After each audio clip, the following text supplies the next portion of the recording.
Hace 70 años arrancó algo muy especial. La Fórmula 1. El hombre y la máquina en una alianza perfecta.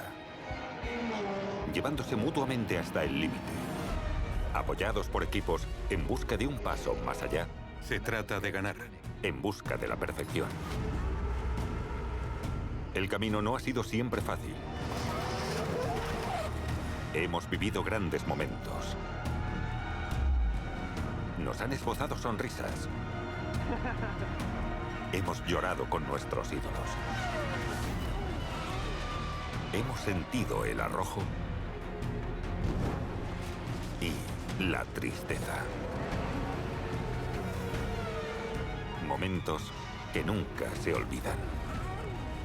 Durante 70 años, esto ha sido su cima.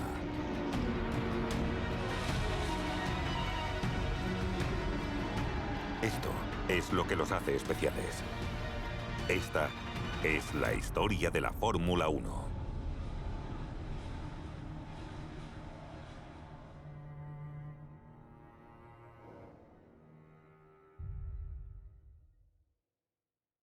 En 1956, más o menos, tenía muchas ganas de competir, pero mis padres se opusieron. Solía ir con mi amigo Jan Scott Watson y hacía las veces de mecánico, de miembro de boxes, el chico de la pizarra, de todo. ¿Eras buen mecánico? En absoluto, creo. Eso sí, nunca se rompió. Pero eso no tenía que ver conmigo. Una vez en Cremon, Aberdeenshire, pensando que mis padres no se enterarían, probé su coche de carreras. Era una berlina. Disfruté mucho. Y desde entonces, él fue el mecánico y yo el piloto.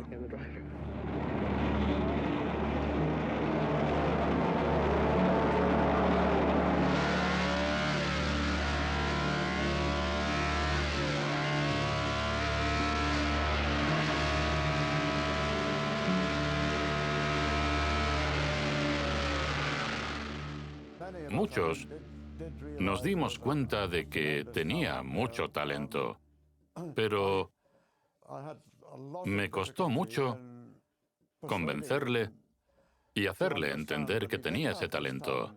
Era un gran amigo y un hombre de una integridad increíble. Si era tu amigo, lo era de verdad. Siendo sincero, me cuesta mucho, si entiendes lo que quiero decir, alabar algo que pasó en mi época. Y con los pilotos igual. Michael Schumacher, el heptacampeón, para mí era un chaval. Jim Clark, en cambio, es Dios. Era maravilloso trabajar con él por su extraordinaria capacidad. Nació para ser piloto. Es una especie de milagro moderno. Se curtió con un Porsche 356, que no era exactamente un coche manejable, y tuvo un magnífico grupo de seguidores que creyeron en él y obtuvo resultados. Jimmy era un hombre extraordinario. El equipo, los aficionados y los medios de comunicación lo adoraban de verdad. Fue el gran amigo de mi padre. ¿Sabías que si en el coche todo estaba bien y todo estaba correcto, iba a ganar? Era un ganador. The Duke of Kent joined thousands of fans at Aintree for the 15th British Grand Prix. Now hold on to your hats.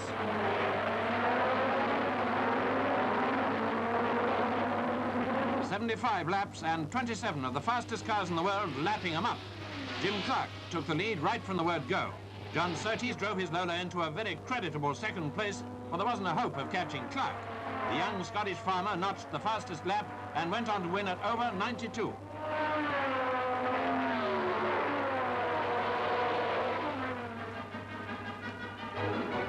Jim Clark and his Lotus, the fastest combination on the track today. Mis primeros recuerdos de Jim Clark son en la curva Cobbs, en Silverstone, y en Paddock Hill Bend, en Brands Hatch, con mi tío. Me llevaba a las carreras para animar a Jim Clark, porque quería que ganase. ¡Qué elegancia! Pasaba por esas dos curvas a toda velocidad, derrapando y con una economía de conducción Fue uno de los mejores de la historia, sin duda. Me hubiera encantado conocerle.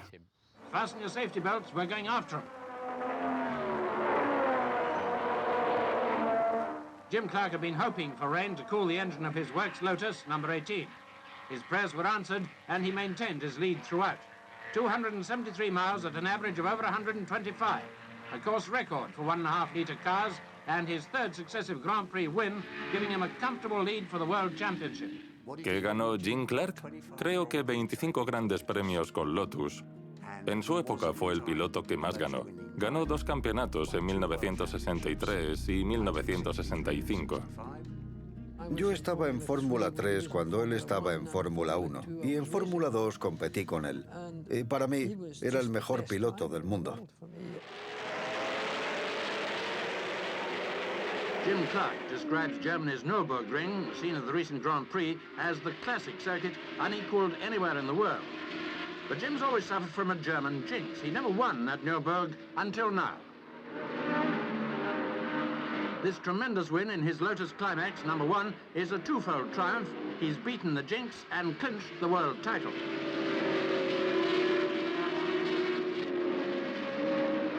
Jim has won every world title race he's entered this year, 6 of them in fact.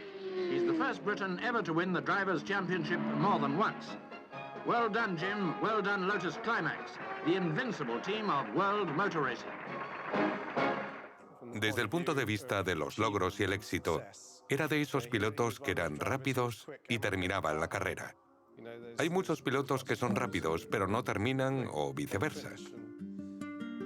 Pero de la misma forma que mi padre era el ingeniero perfecto para el automovilismo, Jim era el piloto perfecto.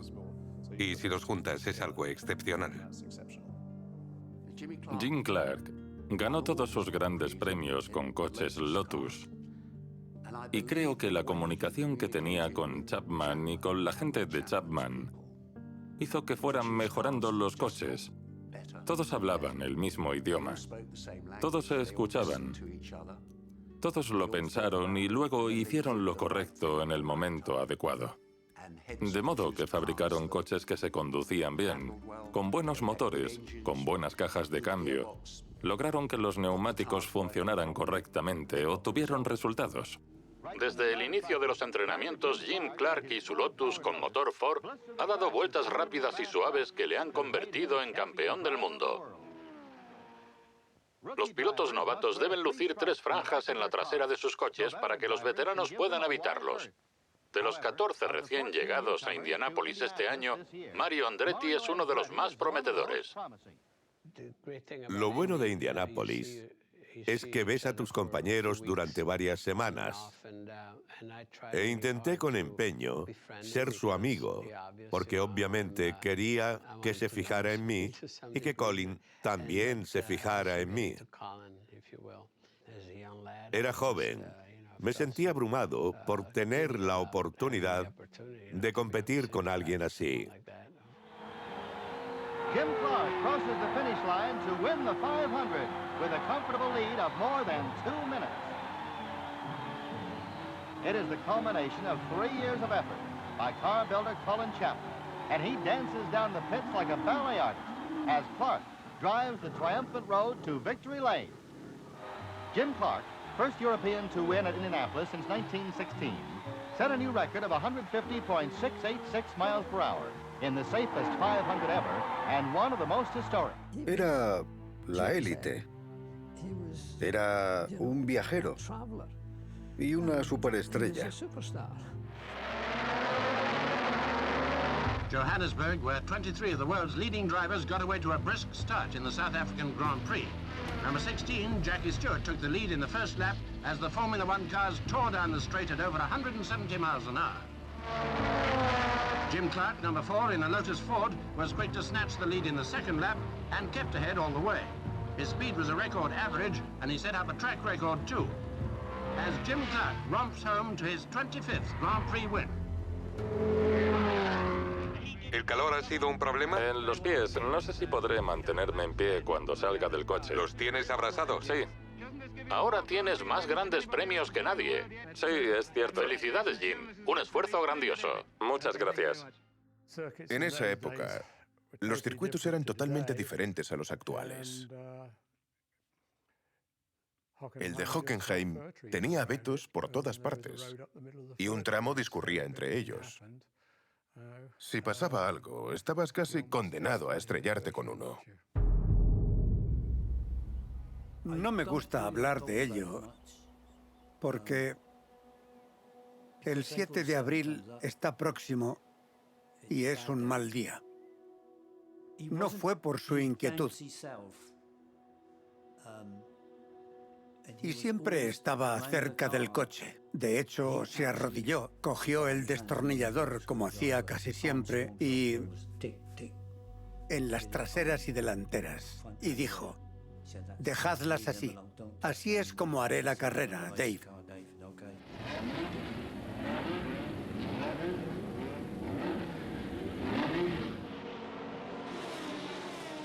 No pasó. Obviamente no había radio entonces. Y luego era un Porsche.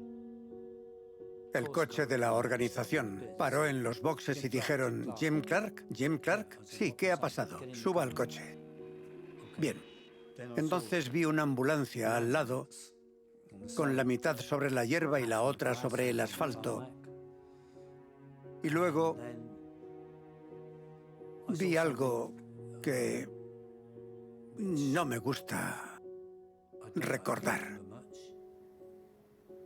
Vi parte del monocasco con el depósito colgando por la parte trasera. Ni el motor ni la caja de cambios estaban en el coche.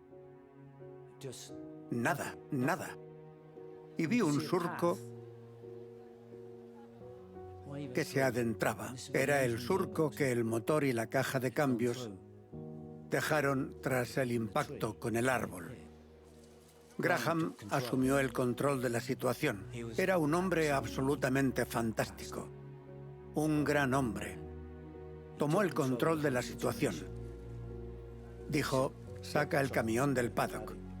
Lo llevamos allí y cargamos los restos del coche. Luego, Graham tuvo que ir a Mannheim para identificar el cadáver.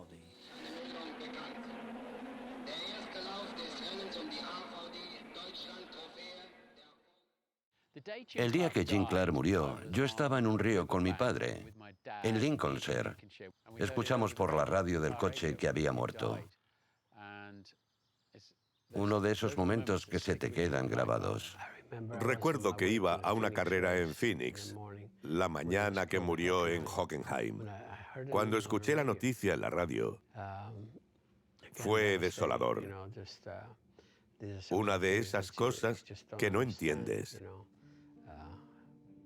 Si existe Dios, ¿por qué nos arrebata a las buenas personas?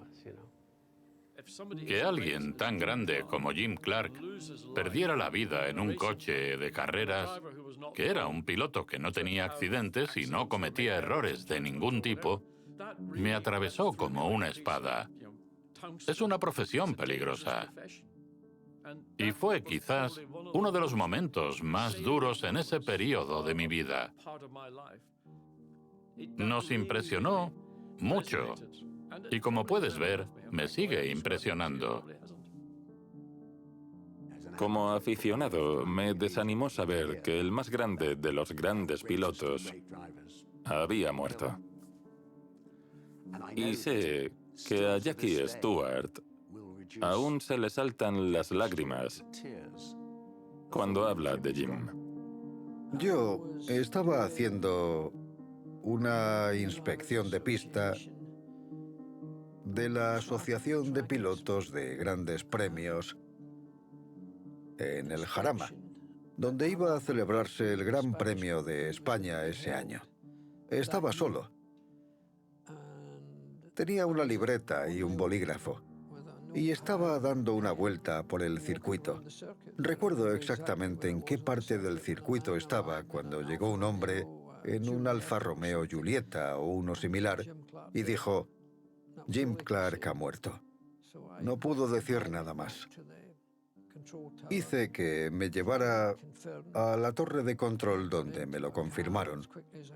Me subí a un coche lo más rápido posible porque Helen acababa de llegar a Ginebra. Paramos en un restaurante para llamar a Helen y la llamé. Y nunca hablamos. Así de simple. Incluso ahora. Qué bobo.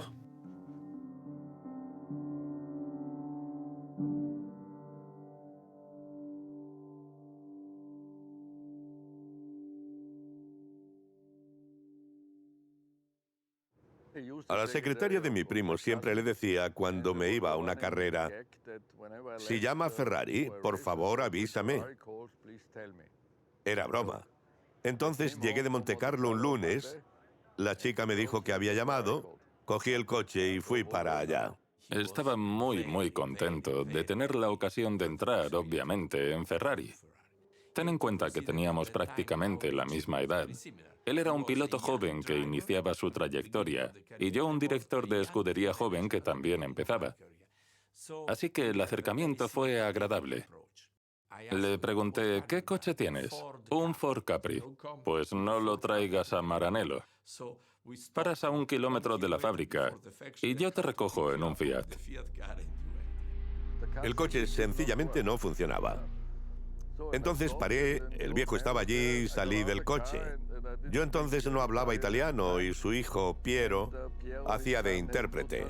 Dije, el coche es horrible, no funciona. Piero dijo, no puedo decirle eso a mi padre. Díselo, porque es horrible. Entonces se lo dijo. Y no le gustó porque ese Ferrari era especial para él y también para todos. Y entonces dijo, ¿qué hay que hacer para que sea más rápido? No lo sé, no soy ingeniero, pero el coche subvira. Si lo solucionamos, ¿cuánto irás más rápido? Dije, 3 décimas sin problema. Dijo, bien. Si no rebajas 3 décimas, tendrás un problema conmigo. Una semana más tarde lo probé de nuevo y rebajé 5 décimas. Me miras y tendré la bandera arriba y la bajaré. No como en Alemania, que hacen así. No. Muy bien. ¿Capito? ¿Tutto bene? Siempre le preguntamos, ¿cuál fue tu primera victoria? Y recuerdo que siendo yo niño, me dijo que fue en España, en Madrid, en el Jarama.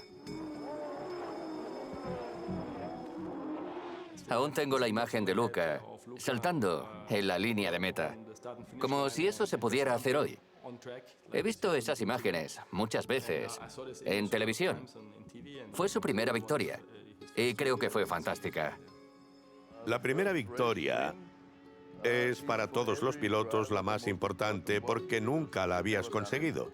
Y fue interesante. Fittipaldi me llamó esa noche al hotel. Yo tenía poco que ver con él. Pero como él era el maestro y yo el joven, me dijo, la primera es la más difícil, las siguientes son fáciles. ¿Qué querrá decir? Pero cuando ves lo que tienes que hacer para lograr la primera victoria, lo entiendes. El coche era súper competitivo. Muy innovador con la caja de cambios transversal. Y por último, pero no menos importante, un excelente equipo de mecánicos. Magnífica parada en boxes. Debió asustarte parar cuando ibas en cabeza. Sí, pero estoy muy contento con los mecánicos. Están muy bien entrenados. Han hecho un gran trabajo. Ganamos en Monza ante nuestro público. 32-2. Increíble. ¿Qué te dije? ¿Qué tiempo de vuelta he hecho? Pero sobre todo, ganamos, después de 12 años, el campeonato del mundo con Niki en esa carrera ante nuestro público. Y para mí, ese fue uno de los mejores días de mi vida. Llamé inmediatamente a Enzo, que por primera vez me dijo, gracias por lo que has hecho. No está orgulloso, pero si consigue publicidad, cuenta el secreto de Ferrari a todos. Lo contaré. En lugar de hablar de coches, ¿por qué no hablamos de chicas? Lo prefiero. Empezamos la temporada del 76 bien, al frente y ganando carreras.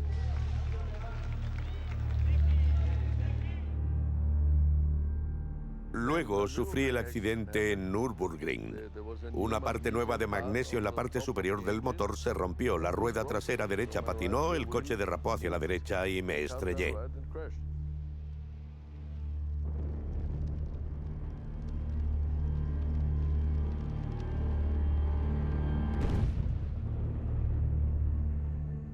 Mersario me salvó la vida.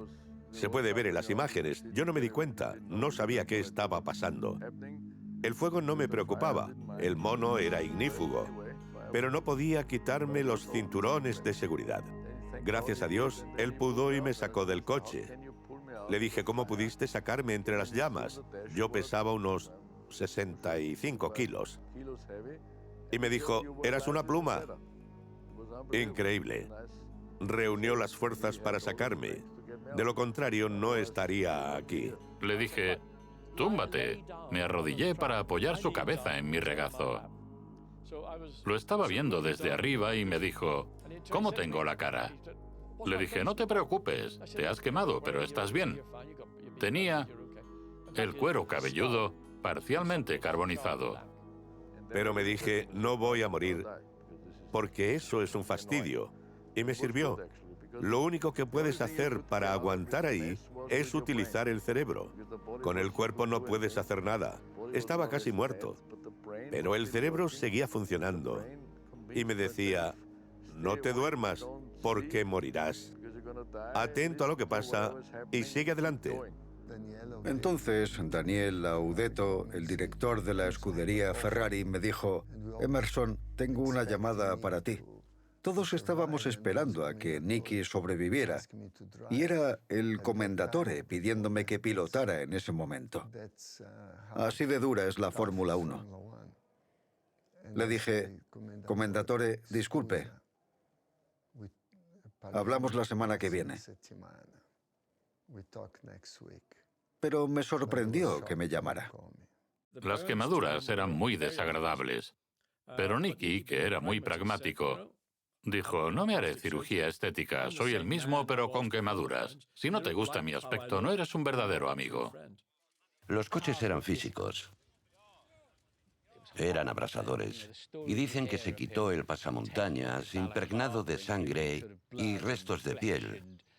Y luego volvió a subirse a un coche para competir pese a las lesiones pocas semanas después. Me parece algo inconcebible. Nicky fue un fantástico ejemplo para todos en vida. Cuando la mente quiere recuperarse, puedes hacer más cosas de las que creías. Y eso fue increíble. Su vuelta en Monza, con la presión de la prensa italiana en Italia y siendo piloto de Ferrari. Le dije a mi equipo, no quiero saber los tiempos de nadie, ni siquiera los míos, que es algo normal. Y dejadme pilotar. Y salí y piloté como si fuera domingo, cada vez más rápido. Me gustó. Tenía subviraje, pero sin presión de los demás. Fue el sábado. El viernes me lo perdí. Salí del coche, me sentía bien, miré los tiempos y fui el Ferrari más rápido. Interesante, Reutemann, Regazzoni, no habéis estado en el hospital. El acto de valentía más importante que he visto en un deportista de mi época. Impresionante. ¿Tienes posibilidades de vencer a Nicky si ganas esta? Creo que sí. Necesitamos los 9 puntos de España para vencer a Nicky, pero nunca se sabe. El campeonato es largo. Debo trabajar y conseguir buenos resultados. Así las cosas se pondrán en su sitio adentrado el año.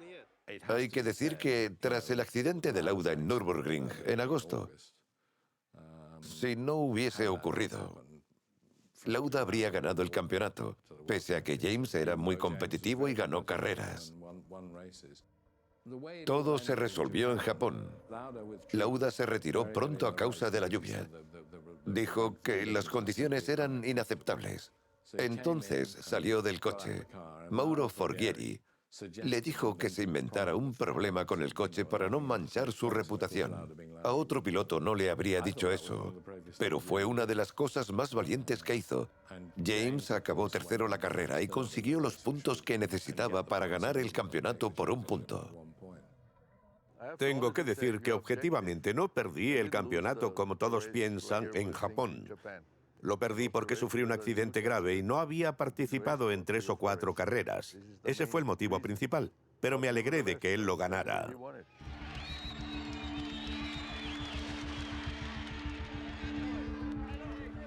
Creo que esperaban que lo diera todo, así que no me sentí ni bien ni mal. Pero luego le dijeron a Quoggy, mi mecánico, que no podía tocar el coche. Llegamos a Watkins Glen y estaba fuera del box llorando. Le dije, ¿qué pasa, Quoggy? Me dijo, no puedo trabajar en tu coche. Le dije a Audetto, ¿estás loco? Quiero que mi jefe de mecánicos trabaje en el coche. Y me lo llevé a una carrera. Pero luego me dijo, en la próxima carrera no estará. Bien, yo tampoco estaré. El campeonato estaba asegurado, pero pasaron cosas que me molestaron. De modo que fue un momento y una decisión muy difícil.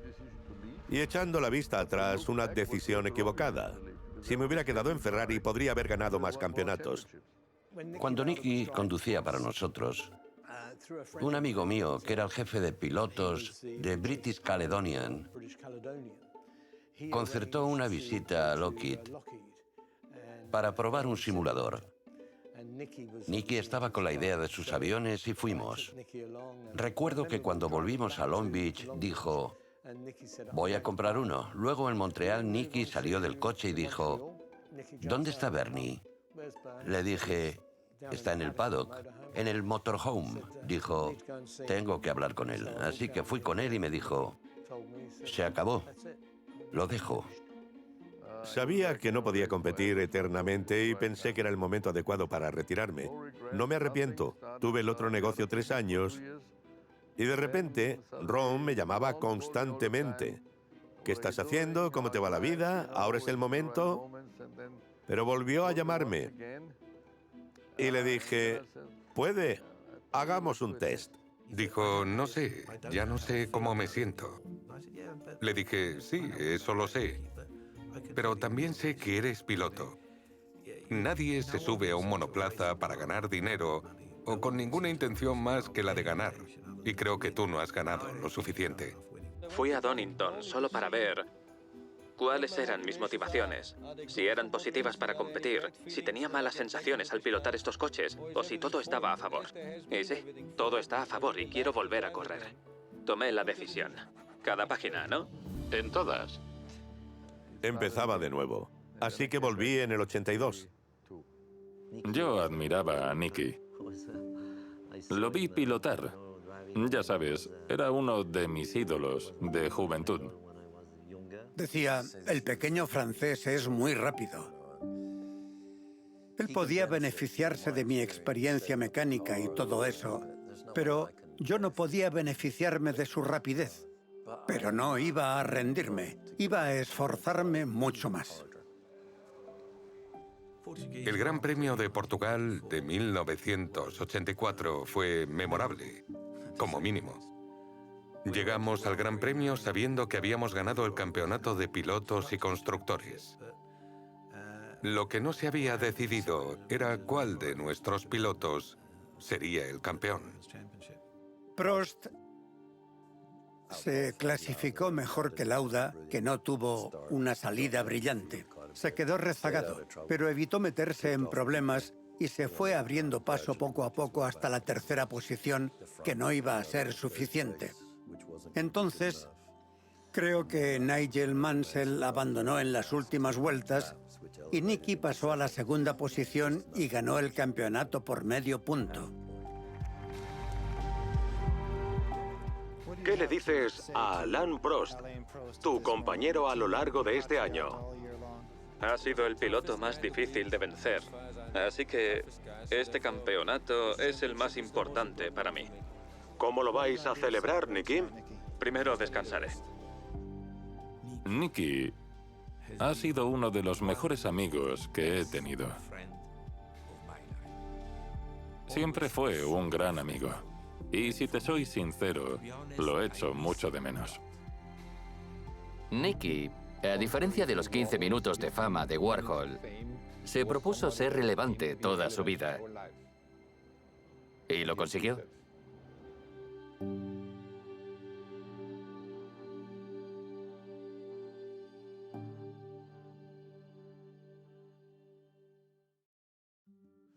Jackie Stewart y Jochen Rindt eran, ante todo, grandes amigos. Había una relación humana en aquella época que hoy parece no existir. Fuimos amigos desde el principio. Y Nina y Helen siguen siendo grandes amigas. Eso sí, jamás ganaría el certamen de Mr. Universo. En el colegio nos reíamos de él porque tenía la nariz chata. Pero cuando entró en la Fórmula 1, todo encajó. Era un personaje. Para los austríacos, el automovilismo o la Fórmula 1 era como ir en naves espaciales. Era algo muy lejano para nosotros. Creo que Helmut siguió un poco a Jochen, pero fueron a Nürburgring en el 61 para ver a Wolfgang von Trips. Llegamos en plena noche al circuito y por la mañana nos despertó, después de 2 o 3 vueltas, el ruido de un Ferrari, un Ford, un BRM o el que fuera. Jochen se levantó y dijo, eso es lo que voy a hacer. Lo había visto en carreras de Fórmula Junior y competía contra mi padre. Era bastante salvaje en aquella época. Mi padre le ganaba siempre porque se salía en la tercera vuelta o así. Todos sus amigos se preocupaban por él. Era realmente salvaje. Y con coches que no eran competitivos, se esforzaba al máximo. Todo en la vida lo hacía al límite. Muchos coincidirán conmigo en que era el más talentoso. Tenía un gran talento y era un gran amigo. Tenía muy buenos amigos como Piers y Jackie, pero obviamente también estaba Nina. Yo tenía 20 años y él 21. Éramos niños. Miró a mi padre y dijo, ¿puedo invitarla a salir esta noche? Y yo, sí, sí. Me dijo, ¿estás loca? No puedes casarte con un piloto. ¿Sabes lo que hacen? Trabajan unas cuantas horas a la semana y el resto del tiempo, ¿sabes lo que hacen? Mirar a otras mujeres en los bares. ¿Eso quieres? Pero Jochen era diferente, él no era así. Claro que lo era. Eran como la pija y Beckham, en cierto modo. Los dos vestían floridamente. Jochen solía llevar un abrigo de piel muy elegante y Nina era una chica guapísima, así que una bonita pareja. In the early stages of the Monaco Grand Prix, Jackie Stewart held the lead for the first 27 laps. It was one of the most thrilling races ever seen on this twisting circuit. Later, Jack Brabham, number 5, took over, but Jochen Rindt of Austria was closing right up in a Lotus.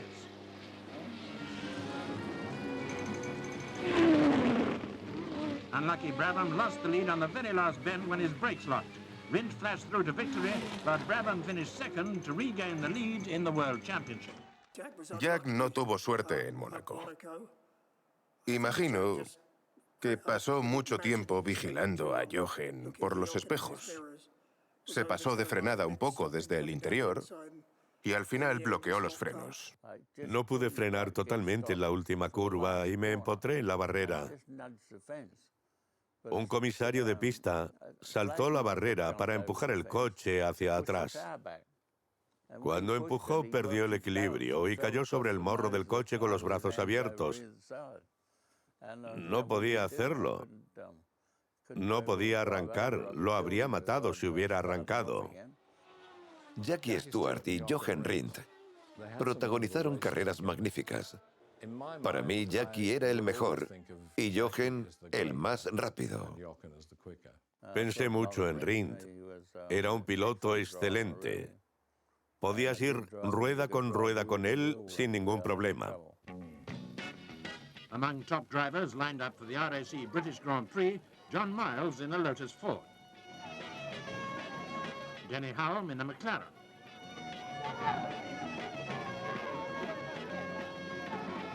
world champion Jackie Stewart in one of the new March races. Austria's brilliant Jochen Rindt in a Lotus Ford. And former world champion Jack Brabham in a Brabham Ford. Veteran driver Brabham led at the start, but he was soon overtaken by Jackie Ickx in a Ferrari. Now Rindt slipped into the lead, and Brabham chased him for more than 70 laps. There was seldom more than a narrow gap separating the two.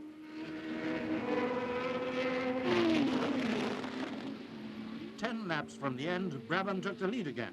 But within seconds of the finishing line, his petrol gave out due to a leak. Once again, Rindt had snatched victory from the unfortunate Australian. There was more drama when Rindt was disqualified on suspicion of using the wrong type of aerofoil. A trying moment for him, but after inspection, the disqualification was lifted, putting him way ahead in the World Championship Drivers' Table.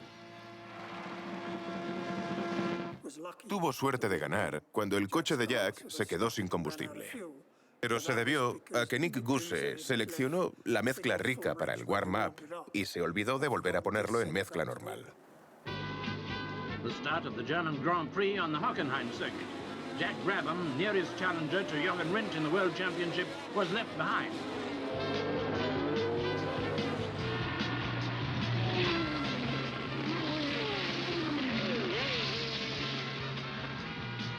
The race developed into a tremendous battle between Belgian Jackie Ickx in a Ferrari number 10 and Rindt showing number 2 on a Lotus.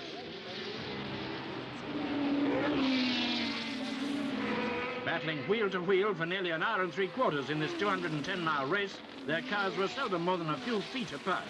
They swapped the lead several times. Both drivers broke the lap record.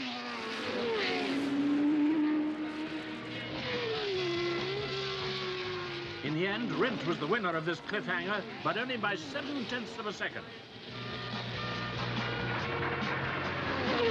The Austrian ace now has a commanding lead of 20 points in the championship, with 9 of the 13 point-scoring races already run. Colin Chapman era una persona fantástica, pero como diseñador era único. Era el mejor de la época, debo decir.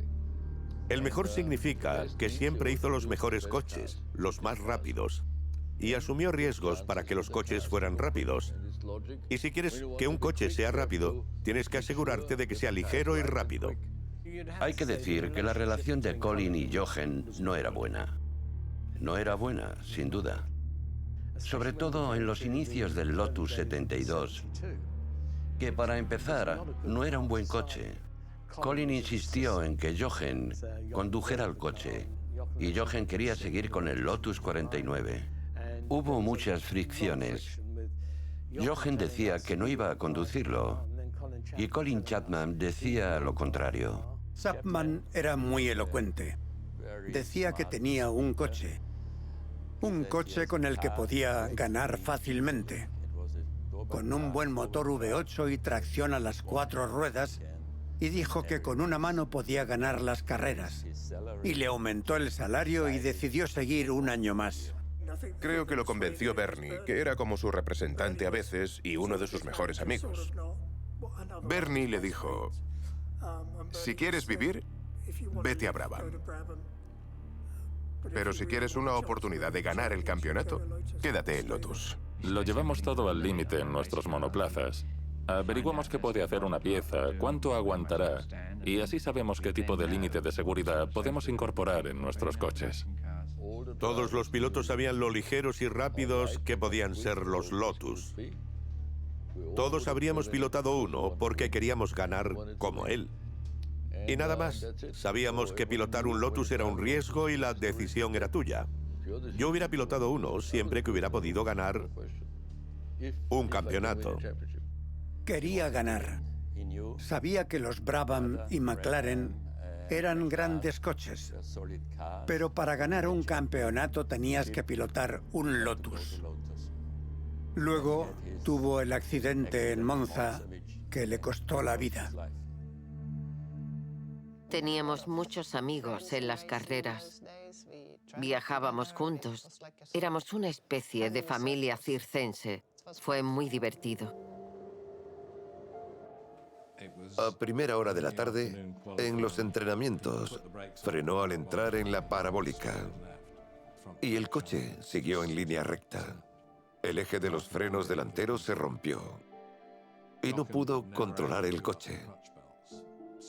Jochen nunca se abrochaba los cinturones de la entrepierna, así que cuando impactó con la valla, se empotró en el cockpit y creo que el gran broche central del arnés le provocó graves daños. Se produjo el accidente y fui a ver qué había pasado. Fui corriendo y nadie lo sabía. Solo sabían, obviamente, que estaba grave. Lo metieron en una furgoneta Volkswagen que supuestamente era una ambulancia, pero no lo era. No fui con él. Dije que lo llevaran al hospital. Cuando llegó estaba muerto. Jackie fue del circuito al hospital y se horrorizó al ver esa camioneta junto al hospital con el cuerpo de Rindt. Fue como la constatación de lo que era el automovilismo en esa época. No lo atendieron correctamente. No creo que tuvieran equipos adecuados para mantenerlo con vida. En aquella época, en Austria, no teníamos televisión vía satélite. Y de repente, informaron en la radio del accidente de Jochen. Y luego se supo que había muerto. Ni médico, ni enfermera, ni sacerdote, nadie. Solo Jochen Rindt y algunos restos de arbustos y cosas de otras partes del circuito. Costó asimilarlo. Estaba a punto de convertirse en campeón del mundo y murió y nadie le hizo caso. Es otra de esas terribles partes de la profesión que en aquella época eran una realidad. Eso no hubiera pasado hoy. No estuvo en las últimas 3 carreras porque falleció en Monza. Aún así, ganó el campeonato del mundo. A todos nos pareció bien y nos alegró que fuese el campeón del mundo porque fue el más rápido y el mejor piloto de la temporada. Fue justo que ganara el título. El único hombre que fue campeón del mundo y no lo supo.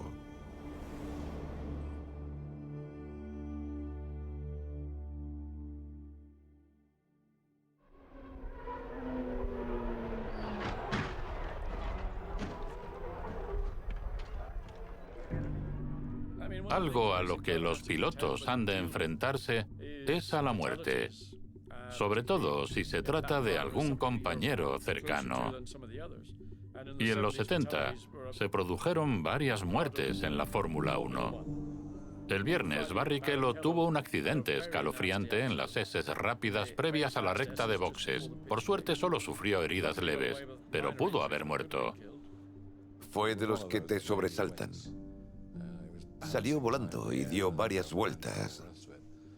Resultó herido, pero no malherido.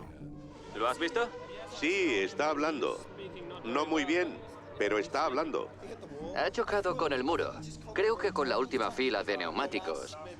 Y salió despedido así. Chocó con el muro. Dio varias vueltas. Pero no se ha golpeado la cabeza.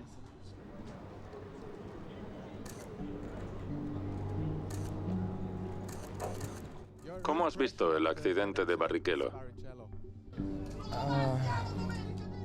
Así no puedo. Dejad que me tranquilice. Sí, sin problema. Bien, ¿qué puedes decirnos del accidente? Cosas que pasan. Le pasó a Alesi, a Leto. Son buenos pilotos y yo soy el tercero. Y espero ser un buen piloto. Creo que no hay problema. Mientras esté vivo, estoy listo para pilotar. Es lo que más me gusta. Estoy bien. Te deseamos lo mejor, Rubens. Muchas gracias. Supongo que estábamos un poco confiados. No se había producido una muerte en un gran premio o en un fin de semana en mucho tiempo. Pero ese fin de semana del 94 en Imola lo cambió todo.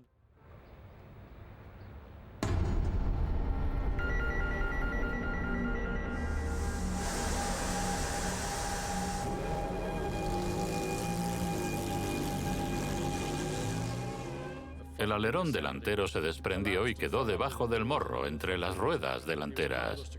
No pudo controlar el coche, chocó con el muro exterior antes de la curva Tosa y murió de inmediato.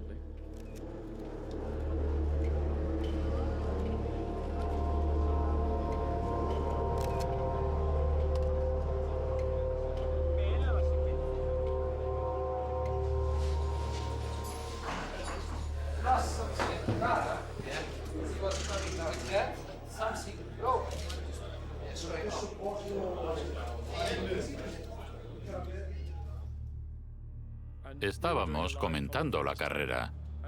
Y es muy difícil porque como comentarista debes mantener el control y medir lo que piensas y lo que dices. No era una escena agradable.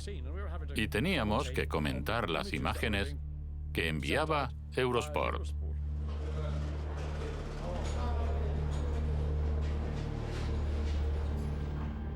Fue la primera muerte en un fin de semana de Gran Premio desde 1982 con Villeneuve y luego Riccardo Paletti.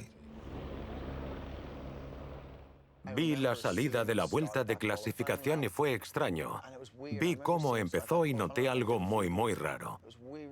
Sacaron las banderas rojas y supe que había pasado algo malo. Miré los monitores y fue horrible. Yo estaba en la pista en ese momento. Me aproximaba al lugar del accidente y vi restos de color púrpura en el asfalto. Nuestros coches eran de color púrpura. Supe de inmediato que era nuestro coche. Cuando salí de la horquilla lo vi.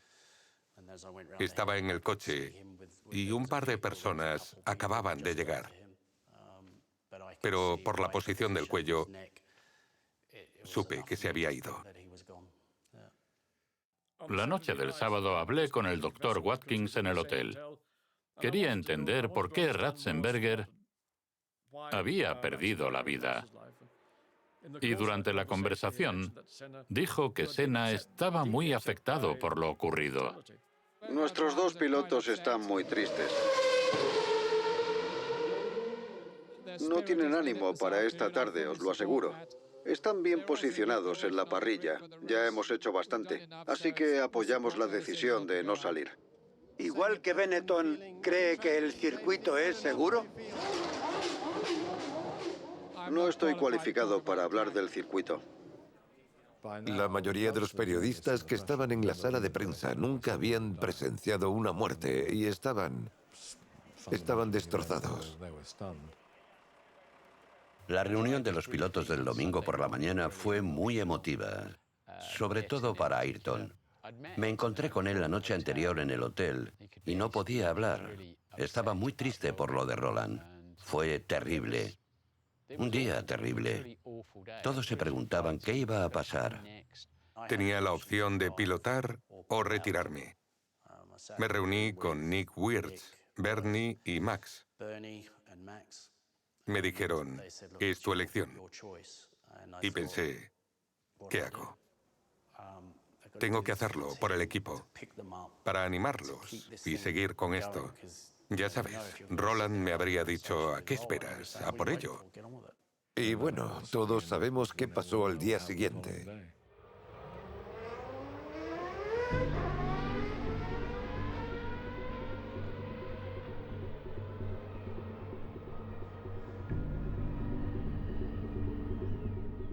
Tenemos algunos problemas, pero creo que tenemos un buen coche y también un buen motor. Solo tenemos que solucionar esos problemas, cosa que el equipo está haciendo. Han hecho algunas modificaciones aquí en Imola para mejorar algunas cosas que hemos detectado. Yo no estaba en el circuito, lo estaba viendo en casa. La sensación era muy sombría por la muerte de Roland Ratzenberger.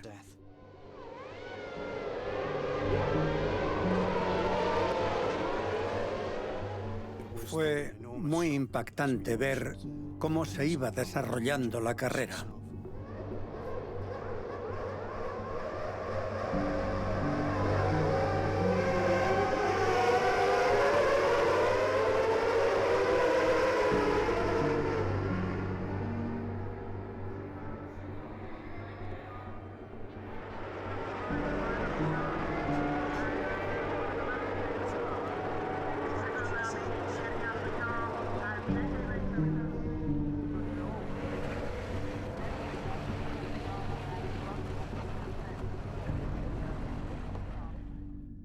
Senna iba en cabeza y se colocó detrás del coche de seguridad tras el accidente en la salida. Y el coche de seguridad, en esta ocasión, era un Opel terriblemente lento. Iban muy despacio detrás de ese pequeño coche, que iría a toda velocidad, pero era tan patéticamente lento que a los monoplazas les costaba mantener esa velocidad. Lo que pasó es que los neumáticos perdieron temperatura y, por consiguiente, presión, lo cual cambia la altura de la marcha. En la reanudación, Senna mantuvo el primer puesto, seguido de Michael Schumacher, el joven aspirante que intentaba destronar al rey de la Fórmula 1. Yo hice cosas parecidas cuando competía. Persigues a un piloto y cada vez vas presionando más y más. Y tu rival sabe que estás haciendo eso. Y Senna era un piloto inteligente, muy hábil. Era muy valiente. Un hombre con orgullo.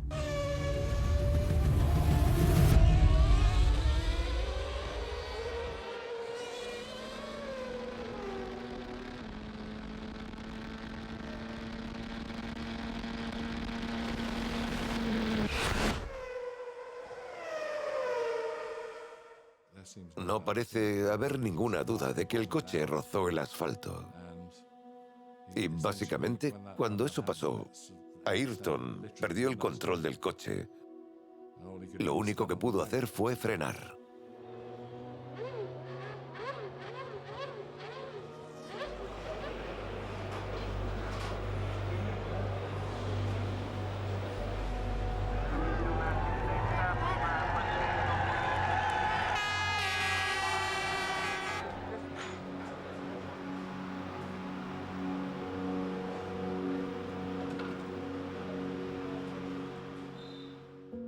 Lo primero que pensé es que era grave. Luego me di cuenta de que era mucho más grave por los gestos y todo lo que estábamos viendo. Fue sin duda la retransmisión más dura de mi vida. Recuerdo que De Cesaris estaba en el coche y había un monitor en el box mostrando el accidente. Recuerdo que me coloqué entre el monitor y De Cesaris para que no lo viera. Era un tipo muy sensible. Intenté protegerlo, pero... Lo que me indicó que era inevitable fue que finalmente excarcelaron a Senna, lo subieron al helicóptero y el profesor Watkins no fue con él.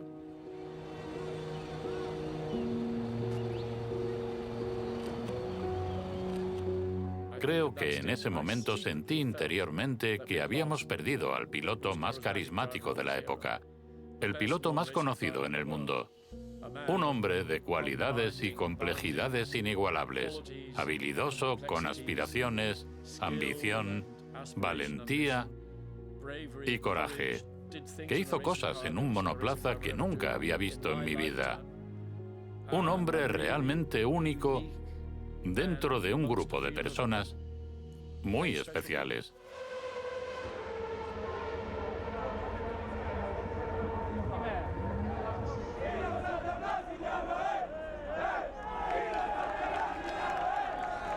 Creo que todos los presentes y el mundo entero está triste por lo ocurrido hoy y en este fin de semana. ¿Cómo te sientes en este momento? Sin duda, no muy bien. He ganado la carrera, pero no puedo estar satisfecho y contento. Lo sucedido esta semana no lo había visto nunca. Han sido muchas cosas. Lo único que puedo decir es que espero que aprendamos de esto.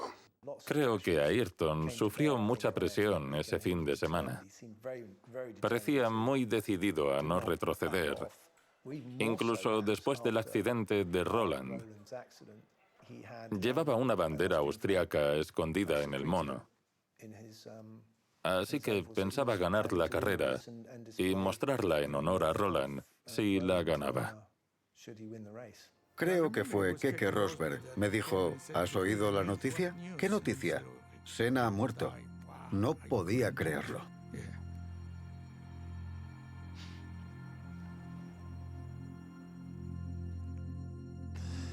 Sí. Desolación. La relación que tenía con él era Senna. He vivido buenos y malos momentos en este deporte, pero nunca uno tan malo como ese. Fue una pena. Desolación.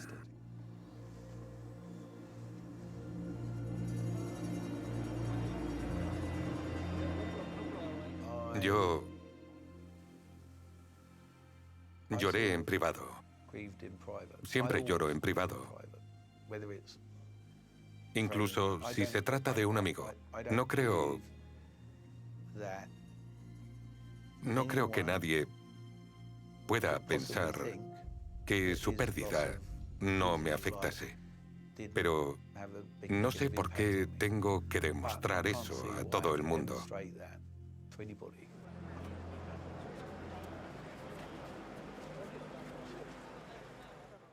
Fue como cuando murió Jim Clark. Porque si Jim Clark murió y era el mejor, todos podíamos morir. Así lo entendimos. Si Ayrton Senna podía morir con su habilidad, rapidez y talento, los demás estábamos en problemas. El profesor Watkins me dijo que si la rueda delantera le hubiera pasado por el lado, porque rebotó en la barrera e impactó en su casco, si le hubiera pasado por el lado y no le hubiera golpeado, dijo que no tenía ninguna otra lesión, ni siquiera un dedo del pie roto, nada. Es un fin de semana que quiero olvidar desde el principio. El accidente de Rubens, ayer Roland y hoy Ayrton, la gente en el pit lane. Para mí, una carrera para olvidar de inmediato.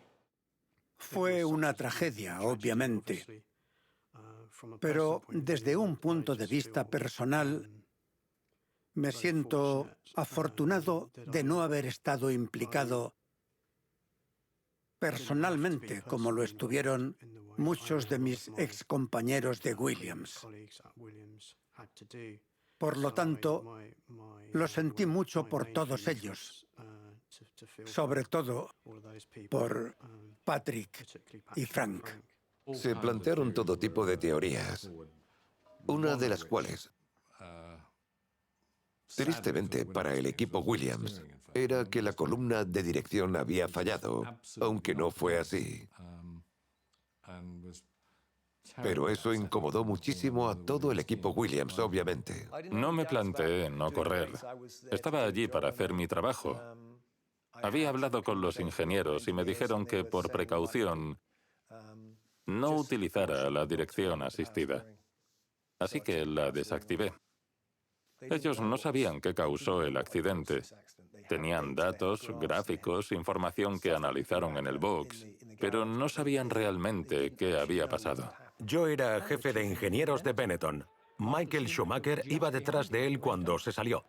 Lo primero que dijo cuando llegó, ya sabes, lo hablamos y sé con certeza qué lo provocó. Al 99%. Sé que la gente no entenderá mi seguridad porque muy pocas personas se han pasado la vida en el túnel de viento y saben lo inestable que puede ser un monoplaza si está un poco bajo. Es tu peor miedo como ingeniero, en serio. Hoy no es tan patente porque los coches son muy seguros. Pero en aquella época era mucho más peliagudo.